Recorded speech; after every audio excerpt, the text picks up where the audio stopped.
Et si le pays le plus puissant cessait simplement de fonctionner? Les aéroports sombrent dans le chaos, les comptes bancaires sont vides et les agences fédérales s'éteignent. Ni la guerre, ni les pirates informatiques, mais à cause de quelque chose de bien plus étrange. Dans cet épisode de The Infographic Show, nous expliquons ce qui se passe lors d'une fermeture du gouvernement américain. Quand le gouvernement se bloque, l'impact ne touche pas que les politiciens à Washington. Des millions de personnes se retrouvent soudainement prises entre deux feux. C'est dramatique. Beaucoup ignorent l'importance des dépenses fédérales dans leur quotidien jusqu'à leur interruption. Au début, les choses peuvent sembler aller bien. Les chèques de la sécurité sociale, les prestations maladie et anciens combattants, ainsi que les intérêts de la dette américaine, sont toujours payés. Ces programmes sont protégés par la loi et ne dépendent pas de l'approbation budgétaire annuelle du Congrès. Mais ceux qui exploitent ces systèmes disparaissent soudainement. Votre bureau local de la sécurité sociale pourrait fermer ou limiter ses services. Mettre à jour vos prestations, changer d'adresse ou résoudre un problème peut prendre des semaines. Pendant ce temps, les régulateurs fédéraux chargés de protéger votre argent sont renvoyés chez eux. À la Securities and Exchange Commission, 91% du personnel est en congé sans solde, ne laissant qu'une petite équipe pour surveiller Wall Street. Cela implique le report des introductions en bourse, la suspension des enquêtes pour fraude et une surveillance quasi inexistante des marchés milliardaires. La Securities and Exchange Commission avertit même ses employés de ne pas faire de bénévolat pendant les fermetures, car cela violerait l'Anti-Deficiency Act. Donc, même ceux qui sont prêts à travailler gratuitement ne le peuvent pas légalement. Si vous prenez l'avion durant une fermeture du gouvernement, préparez-vous. Les aéroports deviennent rapidement des scènes de chaos, car les contrôleurs aériens, non payés, sont forcés de continuer à travailler en double équipe. Nombreux se déclareront malades, réduisant parfois les effectifs de moitié dans certaines régions. Faute de contrôleurs, la FAA réduit décollage et atterrissage, provoquant annulations et retards en cascade. Plus de 11 000 employés de la FAA, dont les inspecteurs de la sécurité aérienne, risquent un congé sans solde. Des milliers de vols sont immobilisés ou retardés, non à cause de la météo, mais de la politique. Les agents de la Transportation Security Administration travaillant sans salaire, les files d'attente à l'aéroport s'allongent, risquant de vous faire manquer votre vol. L'impact sur la santé et la sécurité est alarmant. Le département de la santé et des services non sociaux met en congé sans solde près de la moitié de ses employés pendant une fermeture. L'Agence américaine des produits alimentaires et médicamenteux, Food and Drug Administration, essaie de maintenir ses fonctions essentielles, comme la gestion des épidémies d'intoxication alimentaire, la réponse aux urgences et le contrôle des importations. Mais avec si peu d'employés, certaines choses risquent forcément de passer entre les mailles du filet. Les inspections de routine sont retardées, l'approbation de nouveaux médicaments et dispositifs est au point mort, et la surveillance des maladies devient irrégulière. Les centres pour le contrôle et la prévention des maladies peuvent bien suivre les grandes épidémies, mais leurs communications sont lentes et la recherche aux instituts nationaux de la santé est retardée. Tout cela est une mauvaise nouvelle si les États-Unis veulent être prêts pour la prochaine pandémie. Mais les répercussions dépassent Washington.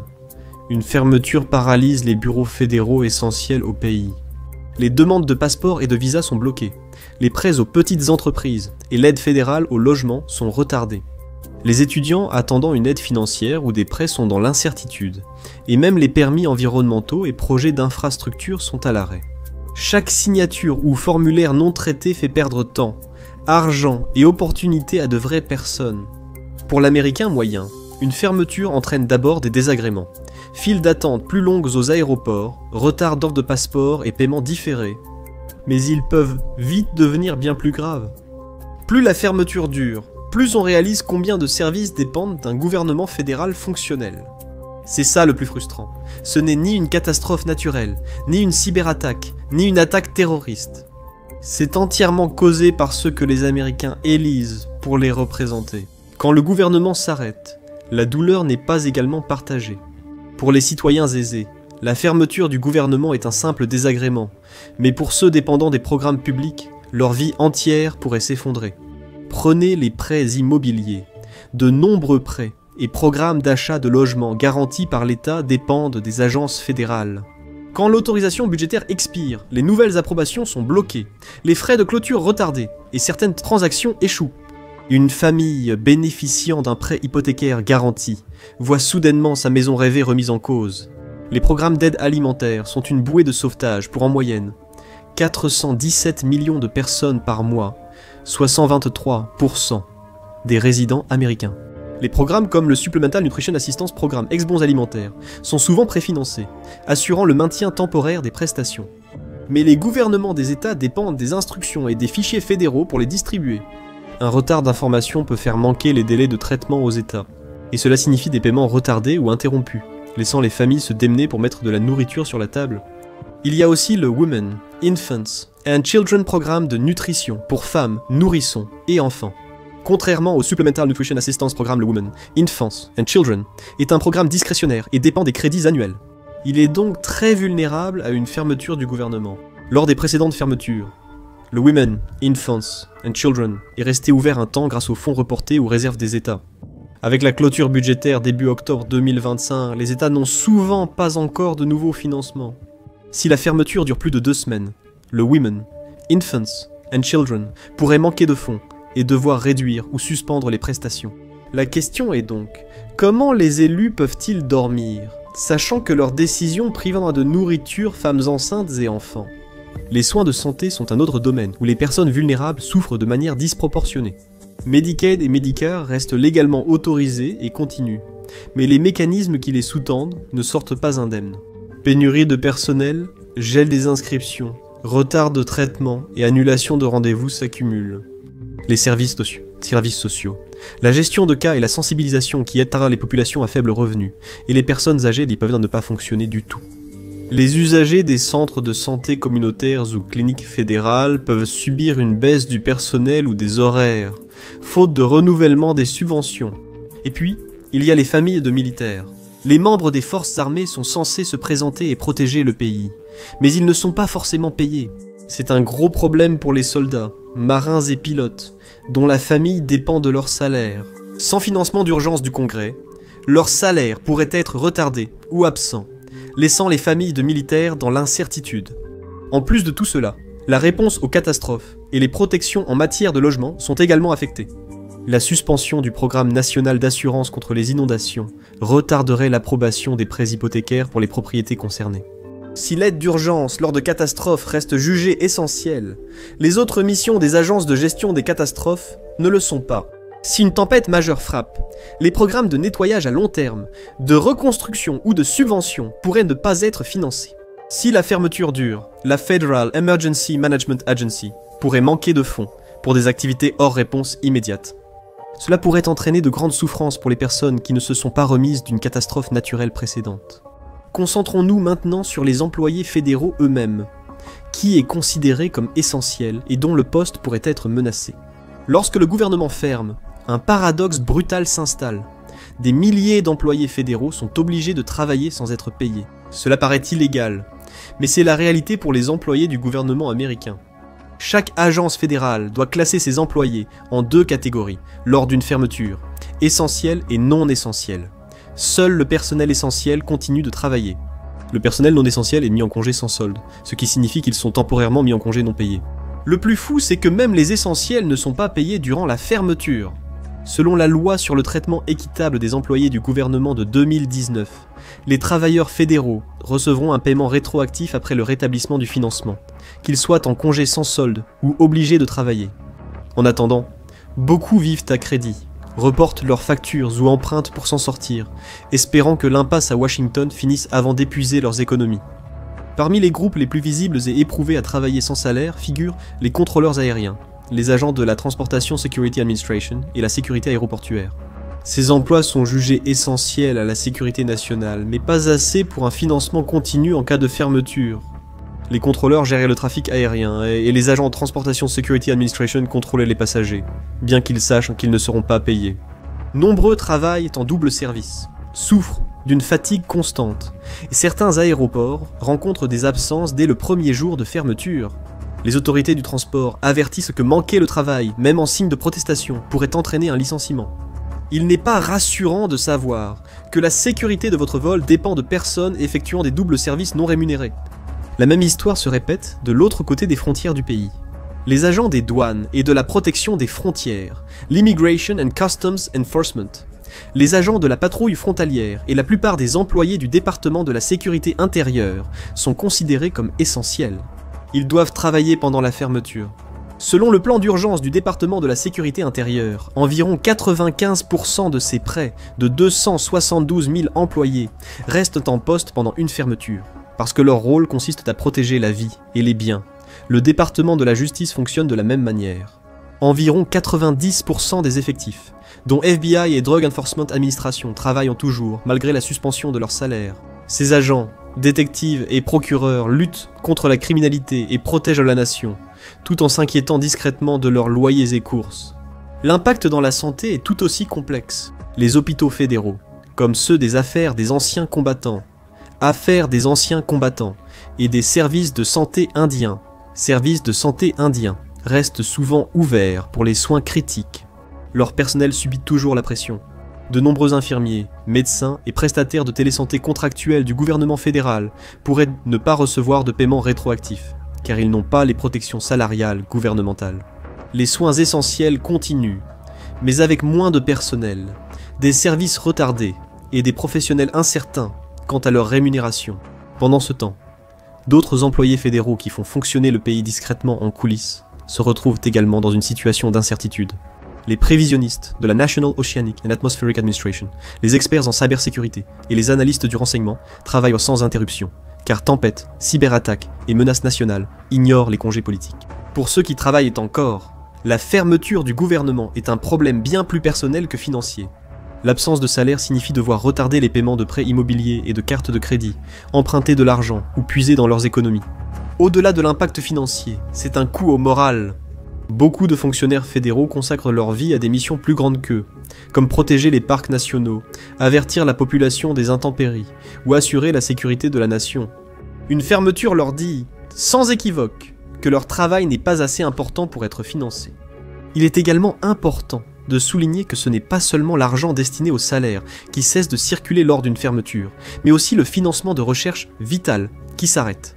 La science financée par l'État fédéral ne s'arrête pas simplement quand le financement cesse lors d'une fermeture. Au contraire, elle meurt souvent en plein milieu d'une expérience, laissant des mois ou des années de travail en suspens. La plupart des fonctions d'attribution de subventions, d'évaluation ou de supervision réglementaire sont jugées non essentielles.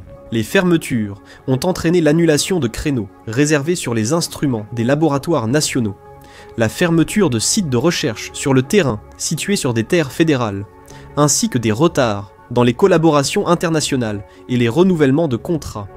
La fermeture affecte fortement les instituts nationaux de la santé. Seul environ un quart du personnel des instituts nationaux de la santé reste actif pendant une fermeture, principalement pour assurer les soins critiques dans les centres cliniques des instituts nationaux de la santé, ou maintenir le fonctionnement essentiel des installations. Les recherches fondamentales hors de ces piliers sont suspendues. Aucun nouvel essai clinique ne débute.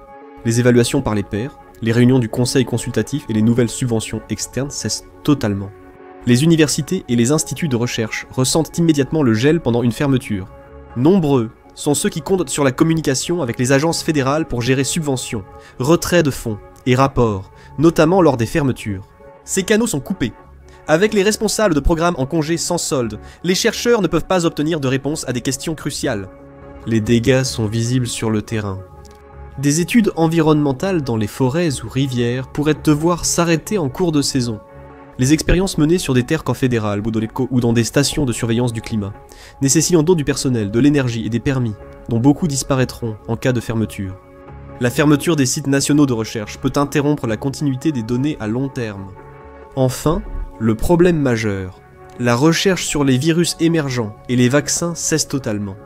Les mesures pour prévenir la prochaine pandémie pourraient être fortement ralenties, retardant ainsi des découvertes vitales pour sauver des millions de vies. Imaginez si une étude fédérale découvrait un remède contre le cancer. Ces travaux ont été interrompus car des politiciens à Washington District de Columbia étaient trop occupés à se disputer et à être mesquins. Et puis il y a l'économie. C'était quelque chose qui intéresse même les politiciens. Qu'arrive-t-il à l'économie américaine lors d'une fermeture du gouvernement ? Une fermeture prolongée nuit à la confiance, perturbe la chaîne d'approvisionnement, freine les investissements et ralentit le produit intérieur brut. Voyons concrètement comment cela se déroule en temps réel. D'abord, les systèmes invisibles de contrôle et d'équilibre des entreprises se désagrègent. Les inspections alimentaires sont ralenties ou suspendues, retardant l'approbation des expéditions, augmentant le risque d'aliments dangereux et perturbant les chaînes d'approvisionnement. Un restaurant important des produits frais d'un autre État peut attendre des semaines, sans savoir si la livraison sera acceptée après inspection. Les petits producteurs et exportateurs alimentaires font face à un vide réglementaire. Les prêts aux petites entreprises sont aussi une aide vitale pour jeunes pousses et sociétés locales. Beaucoup de prêts aux petites entreprises reposent sur le soutien fédéral, des garanties ou un traitement par des agences. Cela pourrait entraîner la mise au chômage technique de notre personnel. Avec un effectif réduit ou absent, les approbations de prêts sont gelées. Les entrepreneurs qui attendent des fonds pour ouvrir un magasin, augmenter leur stock ou embaucher de nouveaux employés ne peuvent pas avancer. Le plan d'urgence du ministère du Travail prévoit qu'environ un quart des 13 000 employés resteraient en poste en cas de fermeture. Pendant ce temps, le Bureau des statistiques du travail, ou Bureau des statistiques du travail, qui est essentiel pour suivre le chômage, les salaires et les variations des prix, serait presque totalement paralysé. En fait, seul le commissaire par intérim parmi les quelques 2000 employés du Bureau des statistiques du travail continuerait à travailler. Cela signifie que la publication de données économiques, comme l'indice des prix à la consommation ou les rapports mensuels sur l'emploi, seraient retardés ou suspendus. Le retard de publication de l'indice des prix à la consommation en octobre pourrait compliquer l'ajustement du coût de la vie pour la sécurité sociale, affectant des millions de bénéficiaires. Goldman Sachs estime qu'une semaine de congés sans soldes fédéraux diminue la croissance annualisée du produit intérieur brut réel d'environ 0,15 points. Et si l'on tient compte des répercussions sur le secteur privé, cette perte pourrait atteindre environ 0,2 points de pourcentage par semaine. Si la fermeture dure, les effets des dépenses publiques retardées, des investissements bloqués et de la baisse de confiance des consommateurs s'accumulent vite. D'autres économistes ont des inquiétudes encore plus grandes. Chaque semaine de fermeture enlève 0,1 point au produit intérieur brut. Alors que de nombreux travailleurs mis en congé technique recevront un rappel de salaire, la menace de licenciement et de perte d'emploi dans certains secteurs pourrait affaiblir la consommation des ménages. Mauvaise nouvelle pour les entreprises dépendant de revenus stables, comme l'a déjà montré l'histoire. Le Bureau du budget du Congrès a indiqué que la fermeture partielle de 35 jours en 2018-2019 a réduit le produit intérieur brut du quatrième trimestre de 0,1%, soit environ 3 milliards de dollars. Le ralentissement a continué début 2019, retirant 0,2%, soit environ 8 milliards de dollars à l'économie. Bien qu'une grande partie de l'activité ait repris, le Bureau du budget du Congrès estime qu'environ 3 milliards de dollars de production ont été définitivement perdus. Au-delà du produit intérieur brut, il y a aussi des emplois perdus, des embauches et expansions suspendues, ainsi que des achats différés par les entreprises lors d'une fermeture. L'absence rapide de permis, prêts ou approbation fédérale peut retarder d'importants investissements pour les entreprises. Les sous-traitants, dépendant des paiements fédéraux, subissent immédiatement des pertes de revenus. Certains risquent de ne pas rembourser leurs prêts ou de licencier du personnel. En bref, la fermeture ne fait pas s'effondrer l'économie, mais elle la fait stagner. Vous vous demandez sans doute comment un pays aussi grand que les États-Unis peut choisir de ne pas se financer lui-même. Pour répondre, il faut d'abord mentionner l'Anti-Deficiency Act, une loi fondamentale, adoptée en 1884 puis modifiée. L'Anti-Deficiency Act interdit aux agences fédérales d'utiliser ou de dépenser des fonds sans crédit budgétaire. En résumé, sans l'approbation des fonds par le Congrès, aucune agence ne peut légalement les dépenser. Si le Congrès ne parvient pas ou refuse d'adopter les 12 projets de loi de crédit nécessaires pour financer le gouvernement, la fermeture est déclenchée. L'adoption partielle des 12 projets de loi provoque une fermeture partielle. Seules les agences dont le financement a expiré ferment, les autres restent ouvertes. Pourquoi les fermetures surviennent-elles toujours à 0, heure 1h de l'Est, le 1er octobre? Les républicains et les démocrates ne s'entendent pas sur le financement futur du gouvernement. Chaque camp défend ses priorités et refuse de faire assez de concessions pour une majorité. Le Sénat, nécessitant 60 voix pour lever une obstruction, est devenu un goulot d'étranglement. Même lors de la fermeture la plus récente, les républicains contrôlaient les deux chambres du Congrès, mais ils n'avaient pas la super majorité au Sénat, faire adopter un projet de loi de crédit sans amendement ni soutien des démocrates. L'ironie et la frustration d'une fermeture du gouvernement résident dans le fait que le Congrès continue d'être payé. Selon la loi, les membres du Congrès disposent d'une dotation permanente pour leur rémunération, ce qui signifie que leurs salaires ne dépendent pas des lois budgétaires annuelles. C'est une vraie faille, car si les membres du Congrès n'étaient plus payés, ils trouveraient sûrement une solution plus vite. La fermeture dure et chaque parti accuse l'autre. Les républicains soutiennent que les démocrates refusent de négocier sans lier des amendements politiques. Les démocrates accusent les républicains d'imposer des coupes excessives et de négliger les services essentiels. Le public voit de la dysfonction, mais en coulisses, les deux camps utilisent les échéances budgétaires comme levier. Une fermeture se produit parce que la loi lie le fonctionnement des agences aux autorisations du Congrès. Et c'est là que le système semble être le plus défaillant. Quand les politiciens refusent de faire des compromis ou de s'entendre, le gouvernement s'arrête totalement. Et la tragédie dans tout cela, c'est que la douleur ressentie par l'Américain moyen est infligée sans qu'il en soit responsable, mais par les représentants mêmes qu'ils ont élus. Alors, comment tout cela se termine-t-il ? Quand une fermeture du gouvernement se termine, la reprise n'est pas instantanée, c'est plutôt comme relancer un vieil ordinateur, lent, désordonné et coûteux. Les agences passent souvent des semaines ou des mois à rattraper le travail accumulé pendant les congés sans solde. Les fiches de paie sont corrigées, les inspections reprogrammées, et les subventions et contrats gelés traités. Durant cette période, le moral des employés fédéraux chute souvent, tandis que la confiance du public et la compétence du gouvernement continuent de s'éroder. Le Congrès utilise souvent une résolution de continuité pour éviter ou stopper une fermeture. C'est un projet de loi de dépenses temporaires finançant le gouvernement jusqu'à une date donnée. La plupart des résolutions de continuité gardent le financement au niveau de l'année précédente, avec quelques ajustements possibles. Le Bureau de la responsabilité gouvernementale a compté 47 résolutions de continuité entre 2010 et 2022.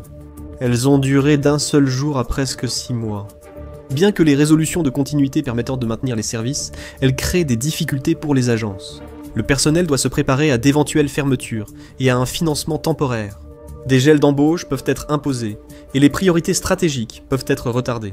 Les projets à long terme sont vulnérables, car les agences ne peuvent pas allouer les ressources de façon fiable, sans certitude sur la poursuite du financement après la résolution.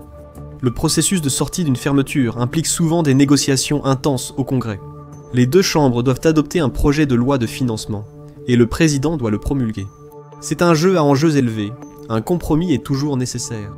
Même après un accord, les agences doivent encore gérer le retard accumulé pendant la fermeture. Certains analystes estiment que des réformes budgétaires fédérales pourraient réduire ou éviter le cycle des fermetures. Les commissions budgétaires du Congrès, chargées de la planification à long terme, manquent souvent d'autorité et d'expérience pour imposer une réelle discipline budgétaire. Les membres juniors dominent ces commissions. Les limites de mandat empêchent l'accumulation de connaissances institutionnelles, et les pouvoirs de surveillance sont minimes. Réformer ou renforcer ces commissions pourrait aider à prévenir les blocages à l'avenir. Un autre défi majeur est la visibilité. Le budget fédéral se divise entre les dépenses discrétionnaires approuvées chaque année par le Congrès et les programmes d'aide sociale fixés par des formules et gérés par d'autres commissions. Beaucoup de législateurs et de personnel n'ont pas une vue globale et intégrée des dépenses fédérales. En revanche, les gouvernements des États et des municipalités utilisent souvent des budgets d'investissement pour séparer les investissements à long terme des dépenses de fonctionnement quotidiennes. Adopter ces méthodes au niveau fédéral renforcerait la transparence, éviterait les crises de dernière minute et aiderait le Congrès à comprendre les compromis du financement. La prévision des dépenses futures pourrait également être utile. Le Bureau du budget du Congrès établit des projections sur 10 ans. Cependant, certains coûts majeurs à long terme, tels que les paiements d'invalidité aux anciens combattants ou les obligations de santé pour une population vieillissante, s'étendent sur des décennies. Sans prévision à long terme, les législateurs privilégient la politique à court terme, au détriment d'une planification budgétaire durable.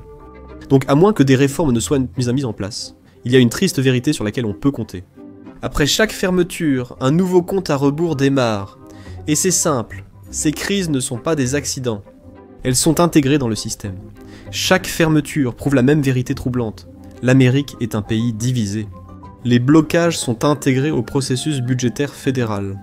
Sans réforme structurelle, une nouvelle fermeture est inévitable. Une fermeture du gouvernement peut paralyser le pays, mais cela n'est rien comparé à un effondrement financier total. Regardez. Et si l'économie américaine s'effondrait ? Pour voir à quelle vitesse tout pourrait devenir incontrôlable. Ou cliquez plutôt sur cette vidéo.